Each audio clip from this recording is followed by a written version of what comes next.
مكون القمر اللي بيخليه كريمي. لتر لبن بياخد نص كوبايه من الميه او نص كوبايه لبن، اهم حاجه يكونوا سقعانين. تمام. بعد كده حطيت معلقه من النشا ومعلقتين كبار كريم شانتيه، وهفضل اربهم كده بالطريقه دي بالمضرب لحد ما القوام بتاعهم يبقى كريمي. بصوا شايفين عامل ازاي؟ اول بقى ما الرز ولبن كده تحسوه ان هو خلاص داخل في السوي ومسك نفسه كده وبقى حلو، هنحط عليه الخلطه اللي احنا عملناها دي دلوقتي اللي هي دي. بصوا بقى هتحسوا كده بفرق في الشكل والطعم وكمان القوام، هتحبوها جدا جدا جدا وهتعتمدوها على طول ان شاء الله. قلب قلب بقى.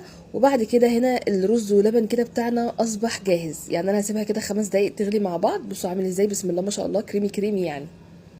بعد كده بقى بنرصصه في الاطباق براحتنا خالص خالص، وبعد كده ببدا ان انا احط من عليه من فوق الوش جوز هند، زبيب، اللي انتوا عايزينه خالص، وممكن تسيبوه ساده.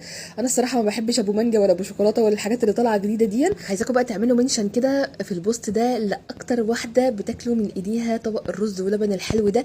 واهم حاجه اهم حاجه تكتبوا لي بتتابعوني منين، ولو وصلتوا لهنا تصلوا على النبي وتتابعوني